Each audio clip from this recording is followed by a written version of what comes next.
Bonsoir, bienvenue dans cette rétrospective. On termine la semaine en beauté avec un retour sur ce mois d'avril. Vous allez voir, riche en émotions, en musique aussi avec Matt Pokora, le Maritima Live à Velot, mais aussi en gourmandise avec les Calissons d'Aix-en-Provence.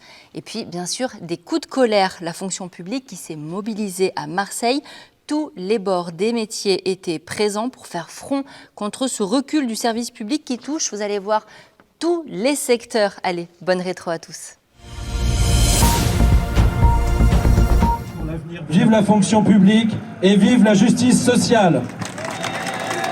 Le recul du service public, en fait, est associé à aussi une baisse d'attractivité du métier, notamment pour des raisons de salaire ou, par exemple, là, sur les conditions qui entourent le métier de fonctionnaire. Moi, par exemple, je suis une vieille assistante sociale. Je suis au bout de ma carrière. Je n'augmente plus depuis 10 ans. Je suis au bout. Voilà. Donc moi, mon salaire, il est toujours le même depuis 10 ans et je n'ai aucun espoir qu'il augmente. Donc, il n'y a que par les compensations au niveau des primes, mais ça ne compte pas pour la retraite. Voilà, enfin bon, c'est une situation catastrophique des services publics. On a perdu entre 300 et 400 euros par mois depuis 2015. Nos revendications, c'est l'abrogation de la réforme des retraites pour commencer. Ça paraît une évidence, c'est une réforme qui est passée contre l'avis du peuple et qui crée toujours beaucoup d'insatisfaction. Les salaires aussi, parce qu'ils ont encore été durement attaqués avec le remboursement à 90% des jours d'arrêt maladie qui est passé récemment. Et puis les moyens pour les services publics, on va commencer à discuter le budget 2026, un budget 2025 qui est passé par 49.3 et qui ne permet pas d'avoir des services publics de qualité.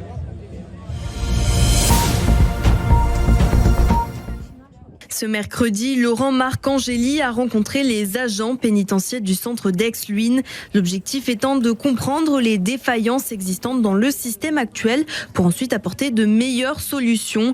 Après le témoignage poignant notamment d'un des agents victimes des récentes agressions, le ministre est formel. Il faut prendre conscience de la réalité pour apporter les réponses nécessaires. J'ai la volonté farouche de les défendre et de faire en sorte que notre loi, notre droit évolue pour que les protections dont ils font l'objet soient encore meilleures. J'ai pu comprendre qu'il y avait quelques défaillances dans le système déjà existant. Et bien à nous de l'améliorer, à nous de faire en sorte que, par exemple, l'agent agressé, menacé, violenté n'est pas lui-même à aller déposer plainte. Je souhaite que l'administration puisse en lieu et place faire les formalités liées au dépôt de plainte. C'est le sens d'une loi que je souhaite défendre dans les semaines et les mois qui viennent. Une promesse saluée, mais loin de suffire pour les syndicats. Effectivement, ça c'est important, c'est essentiel même, comme ça un agent peut éviter de craindre des représailles directement, en tout cas ou en ayant son identité ou son adresse. Maintenant, les problèmes de l'administration pénitentiaire sont tellement importants et nombreux que c'est pas suffisant. Ça n'empêchera pas un agent d'être suivi en sortant de sa journée de travail, même si la famille ou le détenu n'a pas l'identité de l'agent, il a son physique et rien n'empêchera la famille ou les proches du détenu de l'attendre à la sortie de l'établissement et de le suivre chez lui. On le voit aujourd'hui, les agents ne sont pas en sécurité à l'intérieur mais ne sont plus en sécurité à l'extérieur non plus. Donc aujourd'hui on attend plus qu'une venue, on attend plus que cette mesure-là qui est certes très bien mais pas suffisante pour nous. On attend qu'il y ait des mesures fortes, une sécurité pour les personnels et surtout en termes de budget qu'on puisse avoir les moyens d'assurer notre travail correctement et en sécurité. Des besoins qui vont devenir d'autant plus importants avec l'arrivée de l'été, période particulièrement difficile à la prison de Luynes.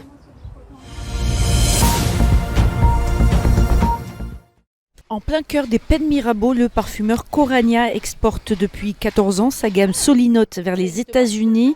Cela représente aujourd'hui presque 20% du chiffre d'affaires de cette entreprise presque centenaire. Mais pas de quoi inquiéter vraiment le PDG Laurent Cohen qui reste positif et prêt à tout affronter. Aujourd'hui, on subit un peu les frasques de ce président américain qui annonce 20% de droits de douane, qui revient aujourd'hui à 10% en disant on verra dans 3 mois.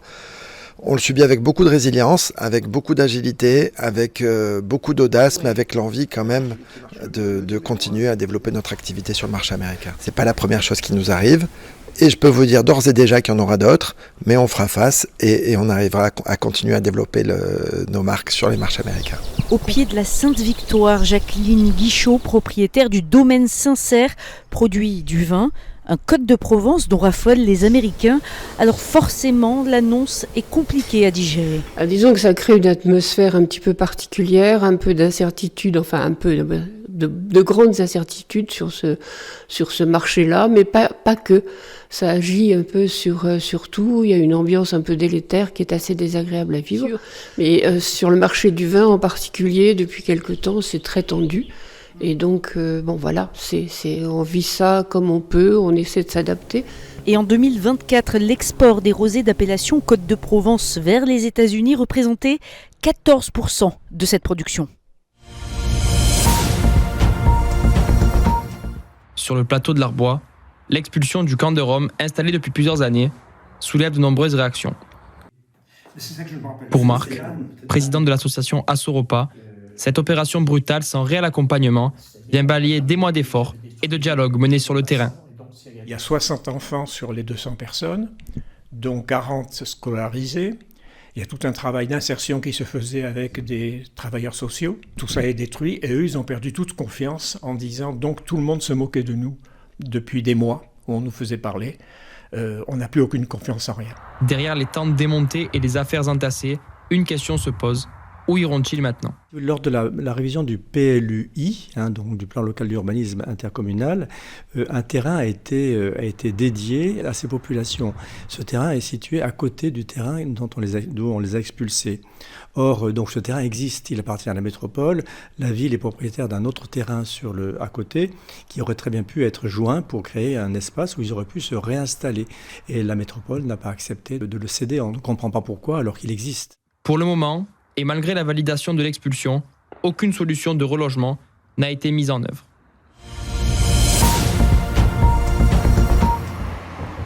Une longue route avec des lignes droites et des virages serrés qui se succèdent. Le terrain de jeu privilégié pour les auteurs de rodéo urbain. Sophie habite au vallon de la Rougière et elle a failli y passer. J'étais à pied et il a fallu que je m'envoie dans le renfoncement parce que sinon la moto elle m'envoyait en l'air. Jennifer habite aussi juste à côté du massif de l'Étoile. Quand on court ou quand on fait du vélo et qu'ils peuvent nous passer à côté, ça peut être dangereux pour nous. Vous avez peur ? Ça peut arriver. En mairie, l'édile André Molina, papier à l'appui, nous explique que des contrôles de police sont organisés. La dernière, elle remonte donc au 5 avril, avec 2 motos de mise en fourrière, 8 verbalisations, une interpellation, une garde à vue. Mais comme dans beaucoup de communes, il manque des effectifs pour être encore plus efficace. Ce dont on souffre le plus, c'est que malgré le travail que fait la police, avec les effectifs qu'ils ont, parce qu'on peut dire ce qu'on veut, mais il manque des effectifs au niveau de la police. L'amplitude des couvertures, elle ne se fait pas comme elle devrait se faire. Et donc, à partir de là, on se trouve dans des situations assez compliquées.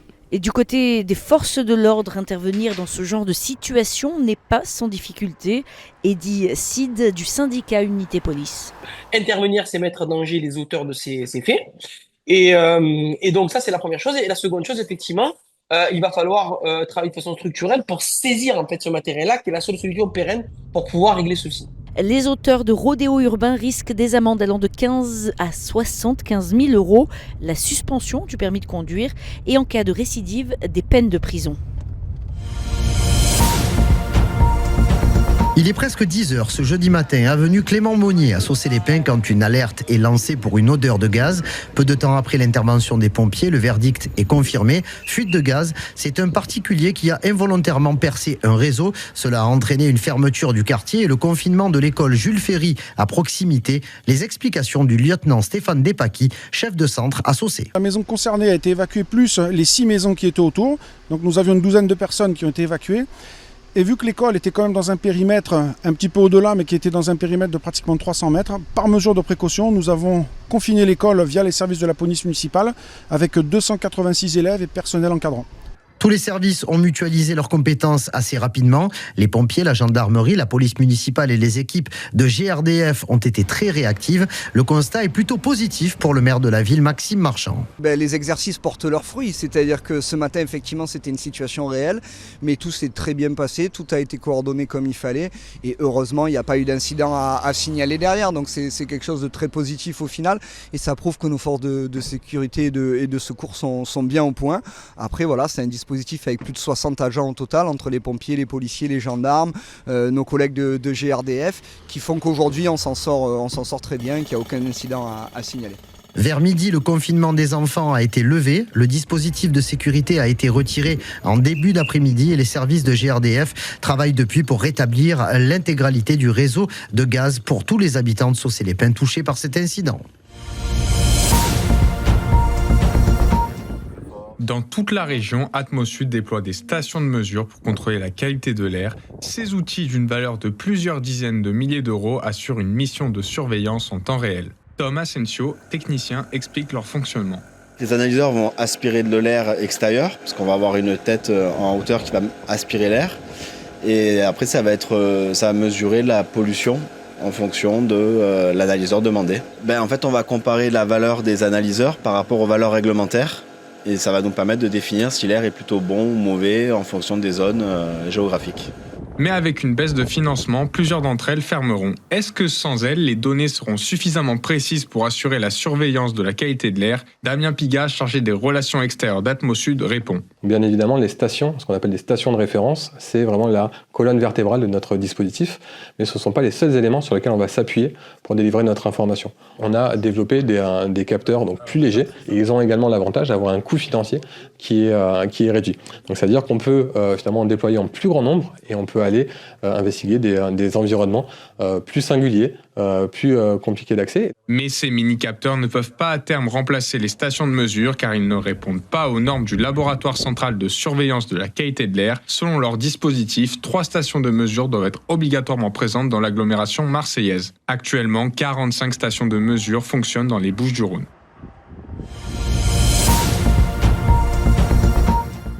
Dans cette petite commune tranquille, des tags signés Extinction Rebellion dénoncent le projet. Face aux critiques, le maire Bernard Ramon explique son choix. Il y a le TGV, la sortie du TGV, une ligne à haute tension. C'est sur une zone d'ancien dépôt de gravats du TGV et c'est vraiment le lieu le plus adapté sur la commune. Il n'est pas visible depuis la commune et ça permettrait quand même, comme je disais tout à l'heure, d'atteindre la neutralité carbone pour notre commune. Profitons de ce soleil, surtout que ça n'abîme pas une zone naturelle très, très belle. Un argument irrecevable pour les défenseurs du site. Laura Mouly, membre du collectif des collines, randonne régulièrement dans le secteur. Vous voyez, ça grouille d'abeilles partout. Ce site, ça grouille d'abeilles. Vous allez partout, vous avez des abeilles. Moi, quand je passe sur les chemins, vous avez les abeilles dans tous les sens. C'est cette zone-là qui a été utilisée par la SNCF en 1998 pour entreposer des déblais. Et c'est ça qui sert de justificatif pour dire que le site est fortement dégradé et que c'est un délaissé ferroviaire. Tout ça aussi, ça a été utilisé pour entreposer les déblais.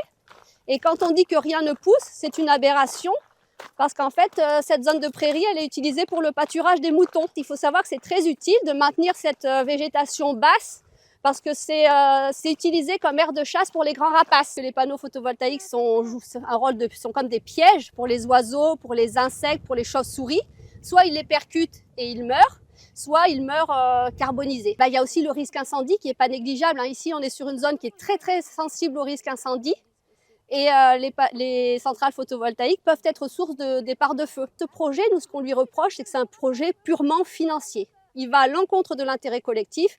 L'intérêt collectif, c'est pas d'aller saccager une zone Natura 2000 pour y implanter des panneaux. Donc nous, ce qu'on lui dit au monsieur le maire de Lambesc, c'est implanter des panneaux sur les toitures, des bâtiments municipaux, implanter des panneaux sur les parkings, et ce sera déjà très bien. Dans un souci d'apaisement, le maire de Lambesc a prévu de recevoir les collectifs très prochainement.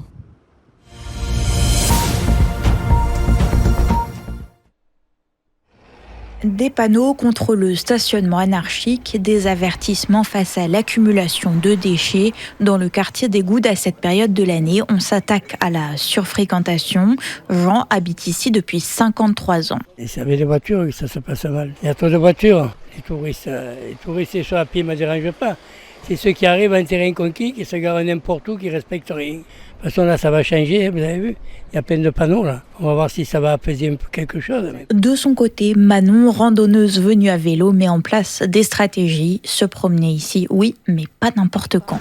Là, en semaine, oui. Le week-end, c'est tellement blindé que c'est pas agréable du tout, quoi.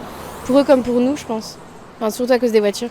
Et pour fluidifier la circulation, toujours 3 nouvelles bornes de vélo viennent justement de fleurir en bord de route. Elles ont été installées conjointement par la ville et la métropole. Ces stations se trouvent précisément à l'Escalette, au village des Goudes et à Callelongue.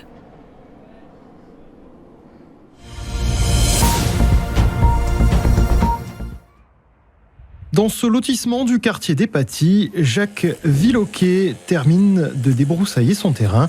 Il vient d'apprendre que sa maison est en limite de zone, mais pas du bon côté.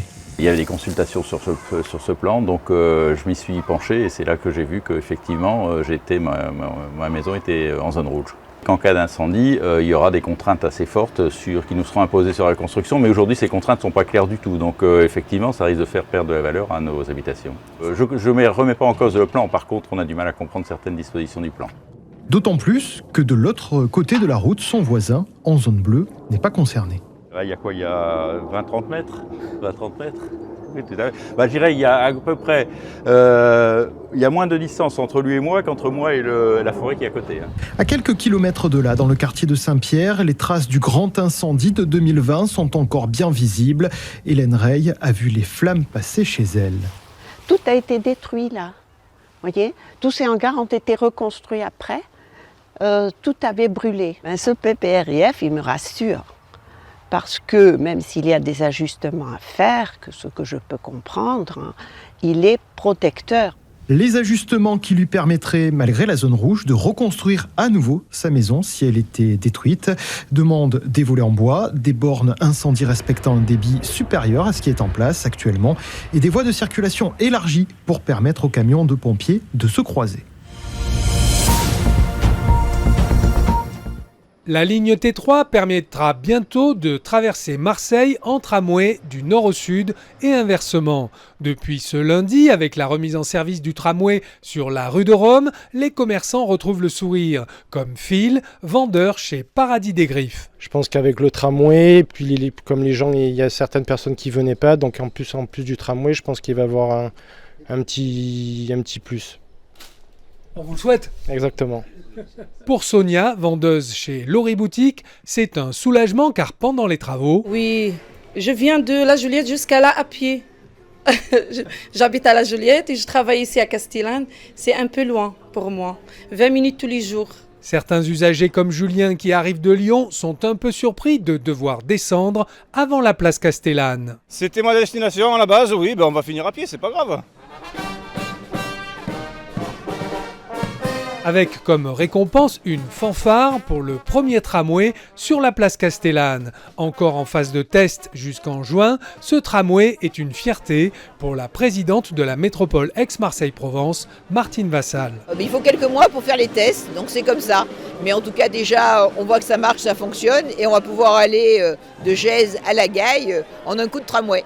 L'ouverture complète de la ligne de tramway T3 avec ses extensions nord et sud est prévue au mois de décembre. Le paysage devrait se transformer assez nettement dans les prochains jours. L'immeuble 69, situé à droite de la dent creuse, va être déconstruit. Une opération confiée à un bureau d'études spécialisé. L'édifice a été fortement consolidé depuis les effondrements, mais l'opération reste délicate. Un immeuble neuf doit voir le jour par la suite, un 3 fenêtres également, qui aura un rôle à jouer avec le futur lieu ressource. À Noailles, même s'ils sont synonymes de nuisance, l'arrivée de ces premiers travaux soulage les riverains. C'est génial. Le contraire, ça fait au moins ça fera plus un vide. Ça redonne un peu la joie de vivre un peu et en même temps ça fait rappeler les gens qui sont morts. Et vous pensez que la rue en a besoin ?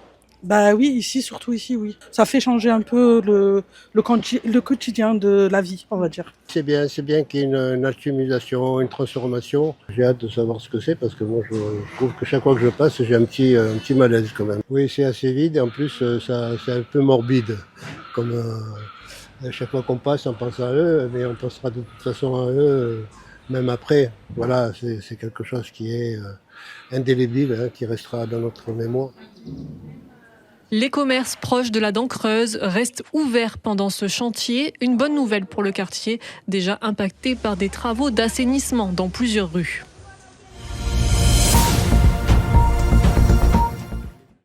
Je suis La galerie d'Auchan déserte, une vision difficile pour les Martégots qui ont connu des jours heureux dans ce lieu autrefois familial, mais aussi pour les commerçants. Depuis le Covid, la fréquentation a drastiquement baissé, mais les loyers, eux, continuent d'augmenter.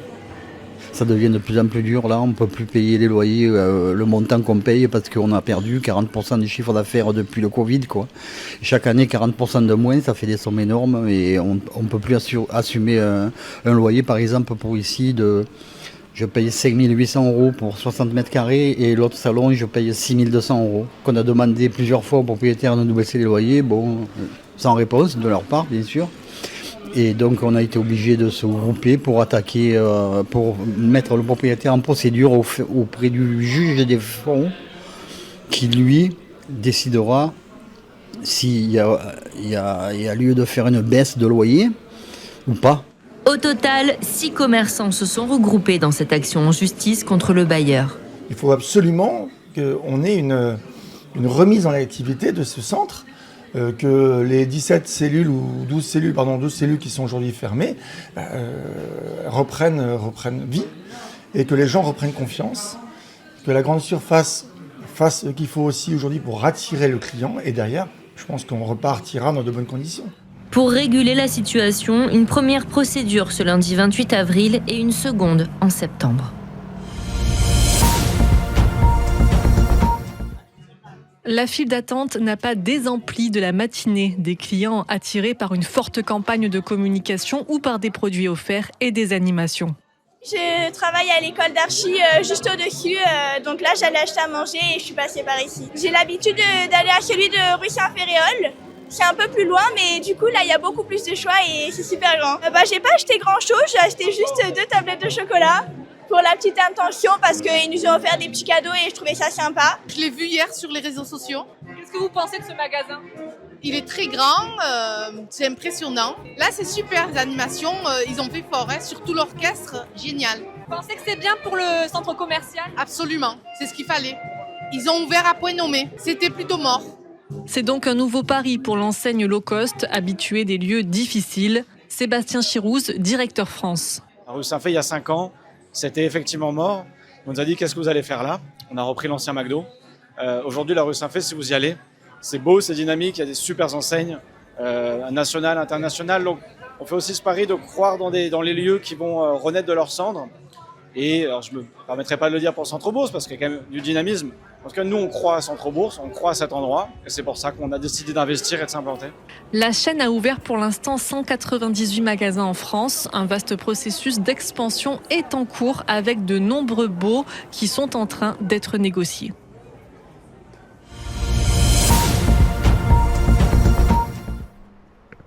Alors, qu'est-ce qu'il y a ? Vous avez des pommelos, du navet, des pommes de terre. Qu'est-ce qu'il y a d'autre ? Des pommes, courgettes, top.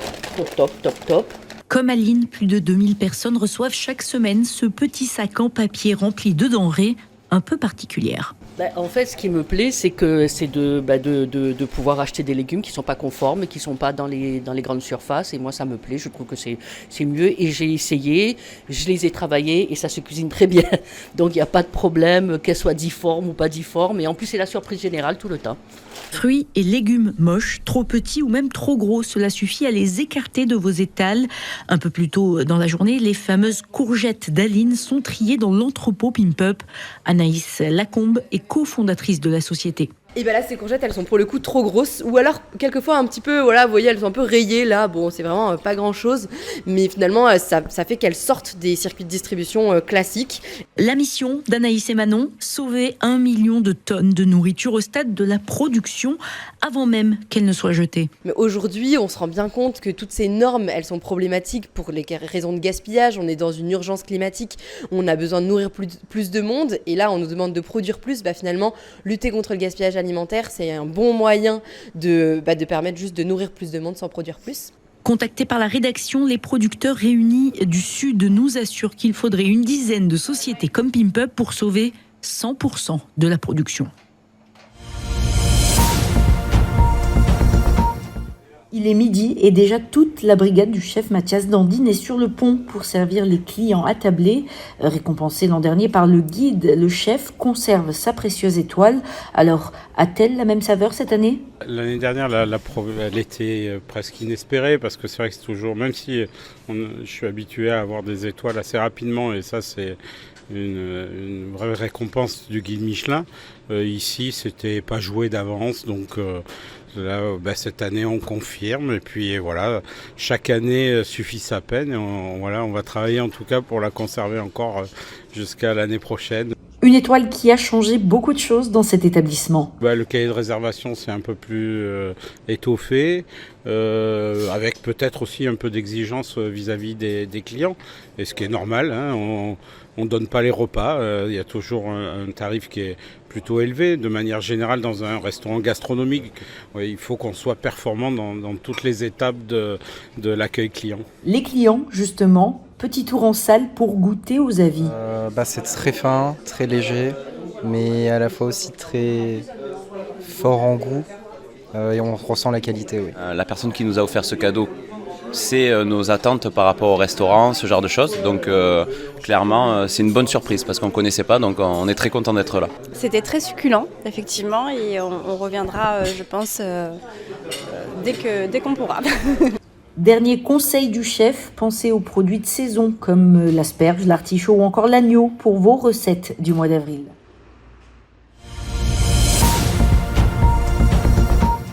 Pour un parent de perdre un enfant. Donc voilà, c'est beau. Merci. Ému aux larmes, Zinedine Zidane lors de la pose de la première pierre de la maison Point Rose. L'établissement va accueillir des enfants malades et en fin de vie, ainsi que leurs familles.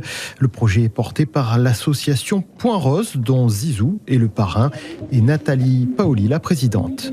Et lui, il a beau être condamné, pour lui, il est là. Il n'est pas déjà parti. Et autour de lui, on fait déjà tous comme s'il n'était plus là, parce que c'est tellement dur. On se dit, à quoi bon ? De toute façon, il y en a pour quelques semaines. De cette idée est née l'idée d'avoir un lieu, mais un lieu dans lequel finalement, bien sûr, il y aurait des soins médicaux, mais il y aurait aussi la vie. L'établissement, situé sur un ancien domaine agricole, est apaisant et verdoyant, loin des murs blancs de l'hôpital. David Gibaud est istréen. Il a accompagné son fils, parti d'un cancer à l'âge de 10 ans. Un lieu comme ça, on pourrait le qualifier d'être un lieu de vie, un lieu d'amour, où le lien entre les parents et l'enfant vont continuer à se créer pendant les soins palliatifs. La maladie, la mort chez l'enfant reste un tabou. Et ce lieu, c'est aussi une des manières de briser ce tabou-là et de plus détourner le regard. La maison Point Rose accueillera les premiers séjours dès le printemps 2026.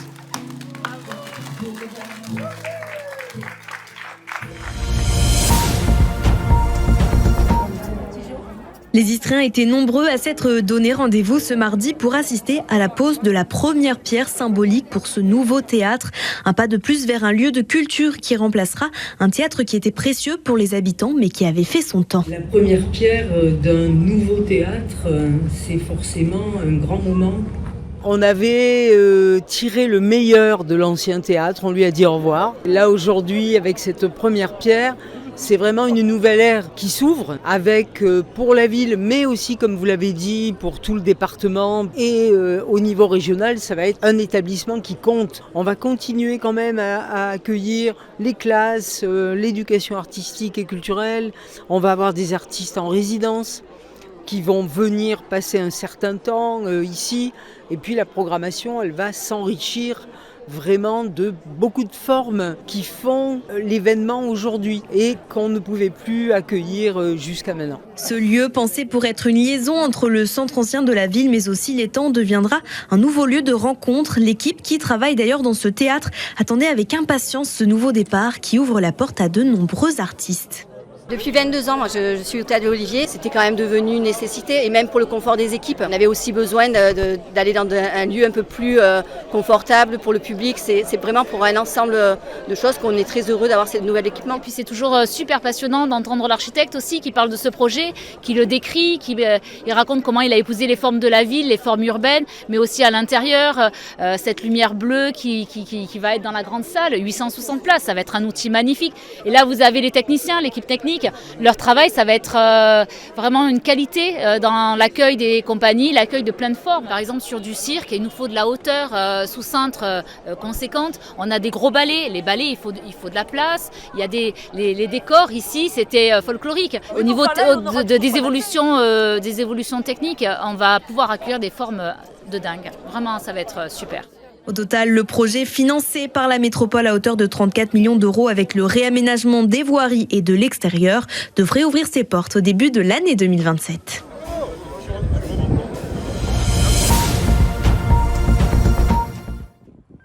Il a fait un petit parcours en France, là c'est la première fois qu'il va bouger, donc ça va être un événement supplémentaire. Évidemment, on est très content de l'avoir parce que c'est un vrai symbole, d'abord de la technicité.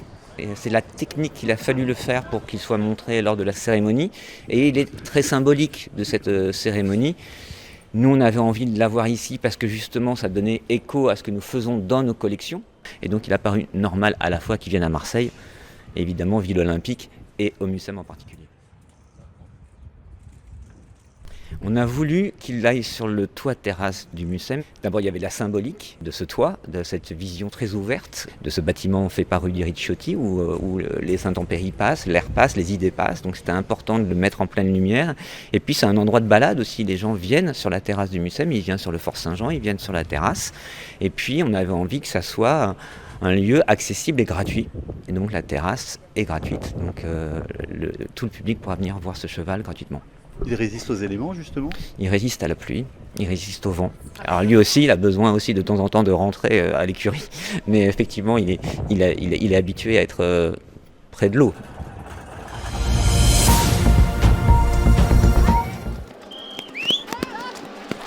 Aujourd'hui, on fait les Jeux Olympiques. C'est bien de faire du sport parce qu'on s'amuse. Je fais les Olympiades de Martigues.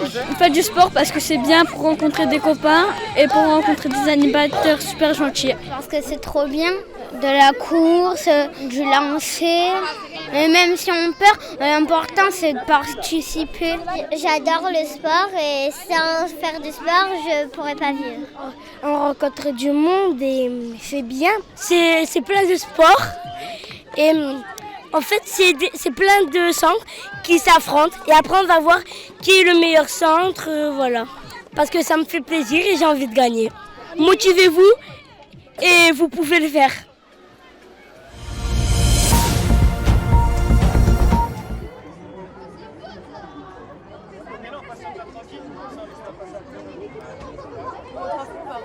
Visiter le stade Vélodrome, une première et surtout un rêve pour la plupart de ces écoliers marseillais. Ça fait bizarre car je ne vais jamais sur la pelouse, c'est incroyable. Une matinée extraordinaire. J'adore le stade parce que il est beau et j'aimerais jouer plus tard sur cette pelouse. L'OM c'est ma vie, l'OM je pourrais jamais être pour une autre équipe que l'OM. Le dispositif, lancé en 2024, est reconduit pour une deuxième année consécutive par la municipalité. Il permet sur inscription à environ 9000 élèves par an de CM2 de visiter l'enceinte phocéenne. Découverte de la pelouse, du salon des légendes et du vestiaire des joueurs. Une expérience de 45 minutes qui marque également les enseignants, comme Geneviève Roux de l'école Athéna. C'est un grand plaisir de les emmener, tous les enfants connaissent le Vélodrome, ils n'ont pas eu tous la chance d'y venir et puis ils ont l'occasion aussi de visiter des endroits secrets. Benoît Payen est présent pour cette visite accompagné de Bengous pour communier avec les enfants.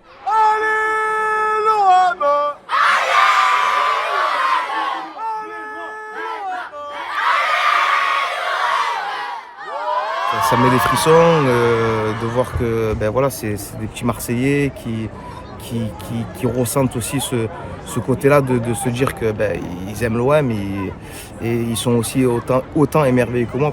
Si la première session se terminera ce jeudi 3 avril, Une prochaine se déroulera la semaine du 12 mai 2025.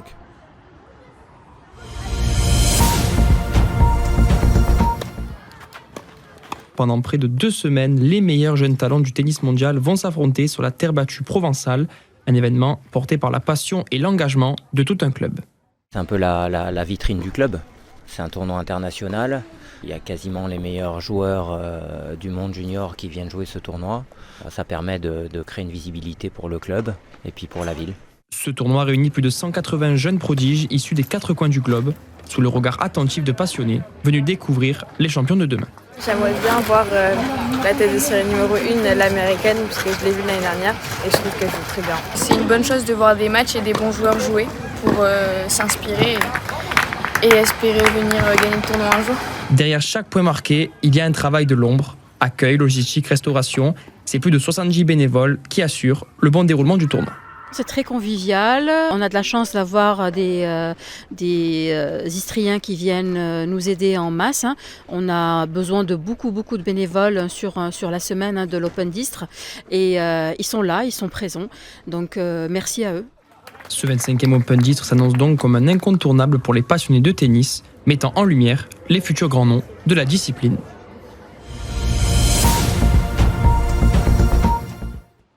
Rien ne se perd, tout se transforme. C'est la devise de la ressourcerie partagée désormais par la Petite Friperie, un projet soutenu par la métropole et la ville de Martigues. Achetons à nos portes, chez nous, ici, dans notre ville, et n'achetons pas sur des plateformes qui nous livrent depuis l'autre bout du monde. Notre empreinte carbone, elle est désastreuse. C'est un appel, ça, à vivre sur de la proximité et sur de la qualité. Ici, à la Petite Friperie, à des prix très bas, on trouve de la belle qualité. Consommer à proximité des produits de seconde main, un geste écologique à la portée de tous. Là, c'est du mobilier, en fait, qu'on a du mal à vendre parce qu'ils sont plus du tout au goût du jour. Et donc, on les restaure, on les détourne, on recrée. Et donc là, ça nous a permis de faire le comptoir. Pareil avec des vieux cadres. Vous voyez là, un présentoir à bijoux. Plutôt qu'à acheter sur Internet des objets pas chers, les acheter localement pas chers, issus du réemploi. Ça leur permet de faire du bien à l'environnement sans se faire du mal à leur porte-monnaie. Parce que souvent, l'écologie, on peut dire, c'est un peu un truc de riche. Parce que manger bio, ça coûte cher. C'est plus cher que de manger pas bio. Avoir des valeurs et les mettre en pratique dans la consommation du quotidien. Premier arrivé, premier servi. Et c'est jour de chance pour Gwen. Un jogging, donc l'ensemble de jogging, avec une veste en jean et cette petite pépite, la veste de l'OM. Une vingtaine d'euros, je crois. Situé au 15 rue Gambetta à Martigues, les petites pépites de la Petite Friperie vous attendent.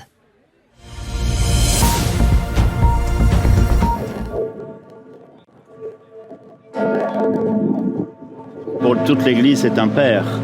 Et voilà, moi je vous dis, ma première réaction, c'était d'aller à la chapelle et de pleurer. Et voilà, et ce soir, je suis content que les Marseillais soient venus. J'avais senti dès la première fois qu'il aimait ce que Marseille représentait. Et j'ai compris qu'il aimerait bien un jour venir.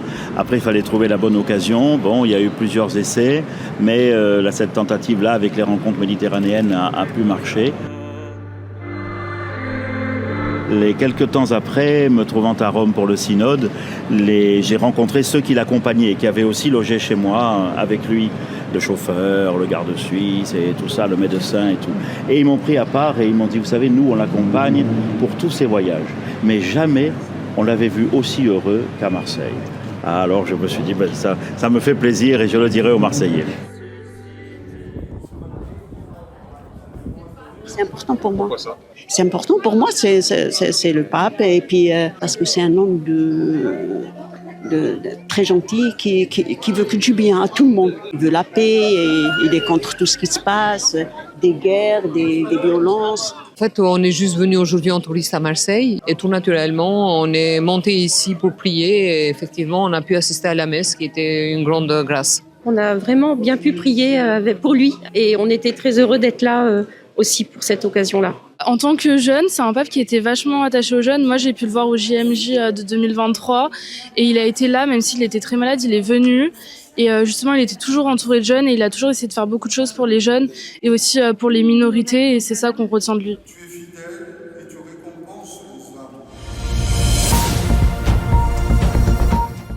Moi, je suis à la fois producteur, transporteur et consommateur de mon cacao. Donc je m'achète à moi-même mon cacao, donc évidemment je définis le prix que je veux. Et à partir du moment où sur place, je travaille avec mes propres salariés qui sont logés dans de bonnes conditions, payés dans de très bonnes conditions, effectivement je ne suis pas dépendant des marchés mondiaux et des cours mondiaux. Nous, avec notre cacao de Madagascar, on produit maintenant notre propre beurre de cacao à partir de nos propres fèves, puisqu'on a investi dans une presse et donc on peut utiliser notre beurre de cacao. Donc oui, on est vraiment sur un cacao 100% issu d'une fève de cacao de Madagascar. Moi, ça a été un souhait personnel d'être dans des prix raisonnables pour Marseille, parce que je pense que Marseille, c'est une ville qui est populaire, qui reste populaire, même s'il y a un engouement, je dirais, national et international en ce moment.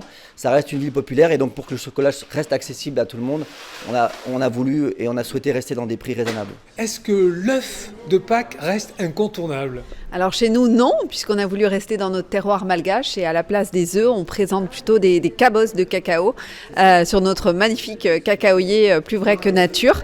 On va avoir des cabosses de différentes tailles avec différents... il y en a pour tous les goûts. Il y a du lait, il y a du chocolat noir, bien sûr, et avec des pralinés à l'intérieur. On peut avoir des lémuriens et c'est vrai qu'il n'est pas rare d'en croiser sur la plantation à Madagascar. Donc on les présente pareil avec du chocolat noir ou du chocolat au lait. Eux-mêmes sont garnis avec de la friture et des petits œufs noirs ailés avec un délicieux praliné noisette amande croustillant. Et ça change un petit peu des œufs traditionnels.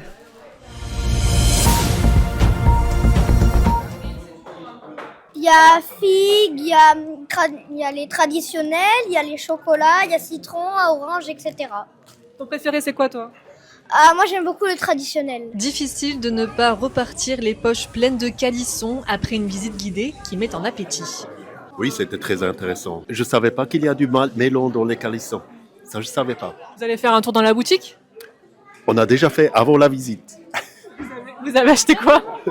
On a acheté des calissons, entre autres. Bah oui, moi personnellement, je ne connaissais pas du tout. Donc bon, Vous les avez goûtés pour la première fois là ? Ouais, c'est ça, ouais. Bah, c'est très bon après. Ça a beaucoup de goût, puis il y a beaucoup de variétés, donc c'est intéressant. Depuis 1920, le Roi René préserve la plus provençale des friandises tout en innovant.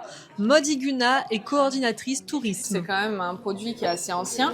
Après, on le remet au goût du jour. On fait des calissons à plusieurs goûts différents pour plaire un peu à tout le monde. On surfe sur la tendance de la pistache en ce moment. On a fait un calisson à la pistache, par exemple. Donc, on essaye toujours de se renouveler, de le moderniser, de le déboussiérer un petit peu. On essaie de viser aussi effectivement des populations plus jeunes. Et c'est pour ça que c'est important aussi ces visites guidées avec des familles pour montrer aux enfants. Les grands-parents souvent le connaissent, ils viennent avec leurs petits-enfants pour le faire connaître. Et ça, c'est aussi important pour développer le produit, aussi le moderniser. Voilà. Le musée du Calisson propose des visites libres et gratuites, des visites guidées gourmandes et des démonstrations de façonnage. Ce jour-là, il pleut, les Marseillais restent donc à l'abri, tandis que les touristes sortent pour amortir bon gré mal gré leur séjour. C'est ainsi qu'on rencontre Justine, venue de Chartres en tribu, soit 10 personnes. Exceptionnellement, elle loue une maison d'amis à Carreau, Martigues, mais son mode de location habituel reste le Airbnb. Moi j'adore utiliser Airbnb, c'est vrai que toutes mes vacances je ne fais qu'avec ça.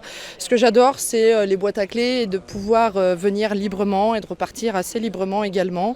Et c'est le côté pratique, on en trouve maintenant partout et c'est très abordable aussi en termes de rapport qualité-prix. Après j'imagine que pour les personnes qui vivent au quotidien où il n'y a pas beaucoup de logements et que c'est dur de se loger, que ce soit pour des étudiants ou des personnes aussi un peu âgées, je peux comprendre que ça soit un peu pénible pour eux. Oui. Et quand on lui apprend que les boîtes à clés sont désormais interdites, Justine tombe des nues. On croise également Pierre sur la typique place de l'Anche. Propriétaire d'un pied-à-terre qu'il n'occupe pas en été, il le loue, mais dans le cadre légal. L'été, je ne suis pas là et on va dire que l'été commence à peu près maintenant. Donc je loue en partie, épisodiquement, en Airbnb. Ça me permet d'amortir mes charges et de faire un petit bénéfice. Mais je ne suis pas un ultra capitaliste débridé, prêt à faire du 200% sur de l'Airbnb. Ce n'est pas du tout mon cas, ni mon plan, si vous voulez. Les restrictions, il me semble que c'est 90 jours.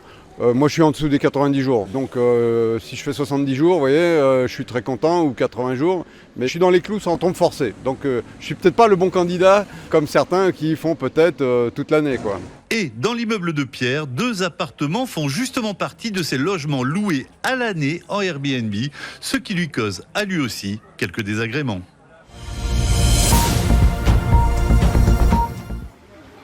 Avec l'arrivée des beaux jours, les restaurants commencent à ressortir leurs terrasses en bord de plage et se préparent de la meilleure des manières pour accueillir une clientèle toujours plus nombreuse. On a fait pas mal de recrutements, on espérera qu'ils sont bons aussi. Et ça va, c'est parti sur une bonne dynamique. Et on espère que ça continuera comme ça jusqu'à la fin. D'autres restaurateurs comme Samantha espèrent que ces vacances donneront enfin le coup d'envoi de la saison estivale. L'année dernière, on n'a pas eu beau temps de toute la saison, donc on a eu quand même du mal à travailler et à faire une belle saison. Mais là, cette année, on espère que ça va rester comme ça. Même si la bonne humeur est là, il faut tout de même rester vigilant. Le temps, il ne nous a pas été favorable l'année dernière. Après, la clientèle était là beaucoup le midi. Le soir, elle a été moins là parce que depuis l'année dernière, on a le parking qui est payant le soir. Et du coup, c'est devenu compliqué. La plage a eu beaucoup moins d'affluence le soir par rapport au parking payant. Donc, on espère que cette année, la ville de Martigues fasse un effort sur le parking. Une chose est sûre, ces restaurateurs espéreront séduire une clientèle en quête de détente alors que la saison estivale arrive à grands pas.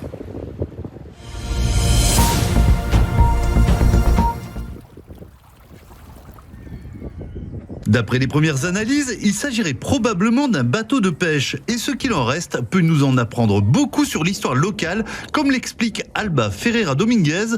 Elle est dendro-archéologue, c'est-à-dire spécialiste de l'étude du bois, et mène un véritable travail d'enquête sur notamment les épaves immergées. Les bois, c'est le matériel de construction par excellence dans les bateaux. Jusqu'à là, on a trouvé du pin d'Alep ou du pin pignon. Donc, c'est des essences résineuses qui vont conformer toute la coque du navire. Donc, c'est des essences qui résistent bien à l'eau, mais qui sont aussi souples, qui sont élastiques, qui vont bien mettre cette mise en forme de la coque du navire. Et après, on va retrouver sur la quille, donc la colonne vertébrale du bateau et aussi les membrures, donc le côte du bateau, on va trouver des essences plus dures comme le chêne vert, et qui vont venir renforcer transversalement et longitudinalement la coque du bateau.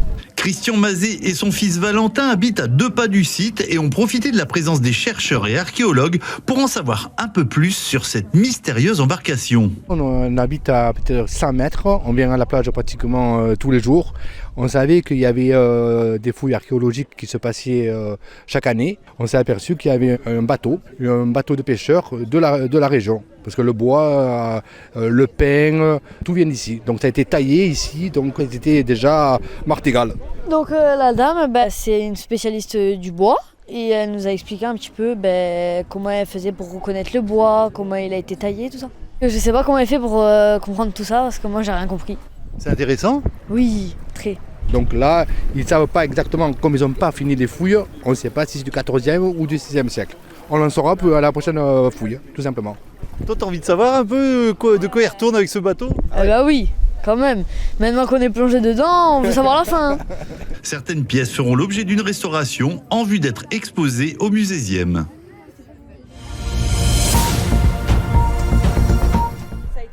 Niché à plus de 200 mètres d'altitude dans les terres provençales avec un paysage à couper le souffle, Allo a séduit la production de Plus belle la vie. Ici, ce sont des prises de vue en extérieur qui sont faites. Et devinez quoi, il est possible de les visiter. Audrey Arquelino, guide du patrimoine culturel de la ville. Alors, c'est une visite d'1h15 en fait qui se fait donc avec 19 visiteurs qui sont équipés avec des tablettes tactiles qui contiennent en fait des photos qui répertorient tous les lieux. Nous allons nous arrêter dans le village. Au menu, la découverte de l'esplanade Frédéric Mistral, mais aussi celle de la mairie, transformée pour les besoins du tournage en QG de policiers. Une visite colorée dans les petites ruelles provençales sélectionnées parce qu'elles ressemblent à celles du Panier à Marseille. D'ailleurs, l'enjeu de la production, c'est bien de faire croire que l'on y est dans ce quartier en gommant donc à l'image les monuments emblématiques d'Allo. Et pour les 19 visiteurs ce jour-là, le pari est gagné. Le choix de la beauté de cette commune, quoi, qui est formidable. On découvre le village, là, c'est magnifique. Ah mais moi j'adore, puisqu'on court ici, c'est chez nous. Donc non, j'aime beaucoup. Ça rappelle beaucoup Pagnol et le sud.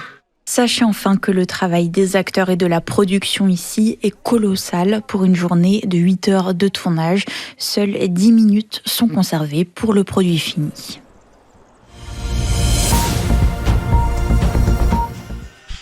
Buco-Rodania, c'est le nom de cette exposition qui nous ramène plus de 65 millions d'années dans le passé, au temps des dinosaures de Provence. Une expo qui intéresse petits et grands. Valérie est venue de Fos-sur-Mer.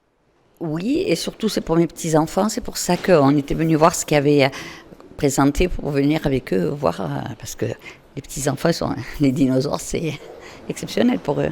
C'est magique, c'est un peu comme les licornes, les dragons, ça fait penser à tout ça, alors que ça existait pour de vrai. Lézards, crocodiles, tortues, reptiles et dinosaures ont laissé derrière eux de nombreuses traces de leur passage sur Terre, mais la découverte la plus surprenante pour Thierry Tortosa, conservateur de la réserve naturelle de la Sainte-Victoire, c'est d'être tombé sur un cimetière à Rabdodon qui nous a permis de reconstituer pour la première fois au monde ce dinosaure et qui est exposé ici même. Nous sommes à la recherche de gros carnivores, parce qu'on sait que leurs traces sont timides, mais ils sont bien présents en Provence. Donc chaque site est une surprise. Velot, Bouc-Bel-Air, Vitrolles ou encore Roquefort-la-Bédoule, cette exposition ne se limite pas seulement à la Sainte-Victoire, car c'est bien toute la Provence qui sert de terrain d'exploration. Jean-Marc Perrin, conseiller départemental délégué à la paléontologie. Nous avons un patrimoine naturel qui date du Crétacé supérieur, c'est-à-dire à plus de 70 millions d'années environ, qui est absolument riche. Loin d'avoir livré tous ses secrets, le site de la Sainte-Victoire va encore faire l'objet de nouvelles fouilles archéologiques dans les prochains mois.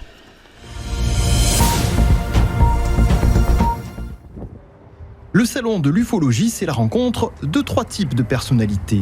Il y a d'abord le conférencier, érudit, surdiplômé. Il a passé sa vie à approfondir ses convictions. C'est le cas de René Arnaud, maître de conférences en physique à la retraite.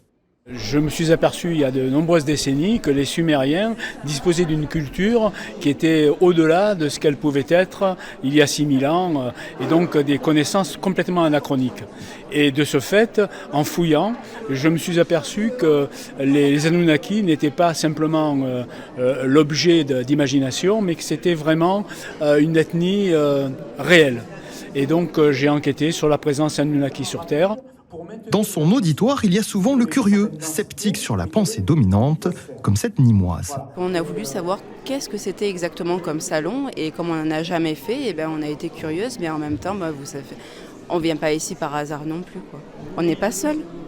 T-shirt au logo de son association, Thierry, lui, est membre du COF, le Centre d'études OVNI France. Son profil est celui du passionné.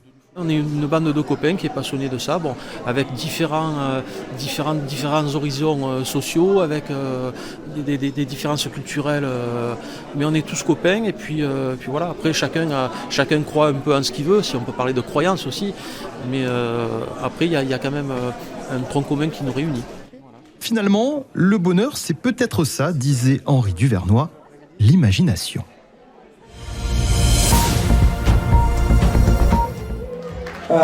Merci à Maritima pour leur soutien. Ça fait plus de 20 ans maintenant que cette radio est derrière moi, me soutient sur chaque album. Donc c'est un vrai plaisir à chaque fois de partager un moment avec eux, pour vous, avec vous. Donc encore un maximum de bruit pour Maritima, s'il vous plaît.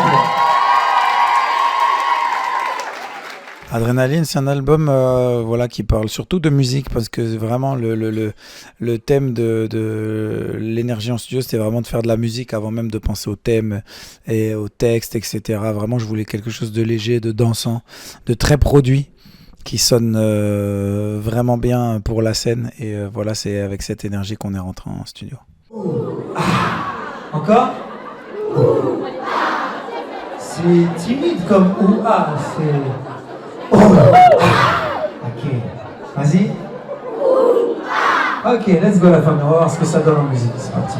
Vous êtes toujours là,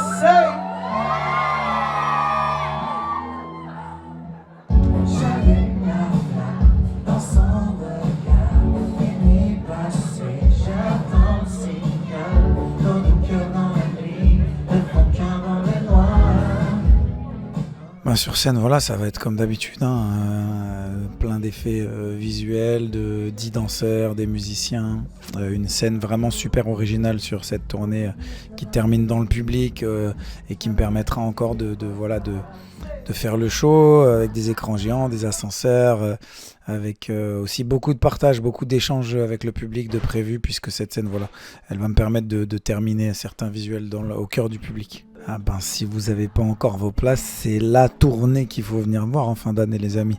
Parce que voilà, on va vivre plein d'émotions, ça va être un show où on va vous en mettre plein les yeux, mais plein les cœurs surtout. On se perdra, c'est sûr, mais jamais longtemps, on se retrouvera chez eux. On se perdra pour sûr, et avec le temps, on se donnera, c'est sûr, comme dans nos jeux d'antan et chez Maritima Live à Delon ce soir, bonsoir. Et peu m'importe toi, et peu m'importe toi.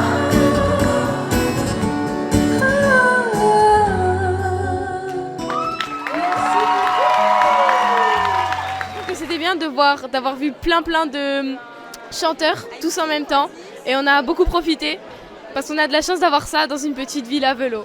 C'était quoi ton moment préféré? Je pense que c'est quand on a chanté Ma philosophie avec Amel Bent parce qu'il y avait vraiment tout le monde qui était hyper à fond.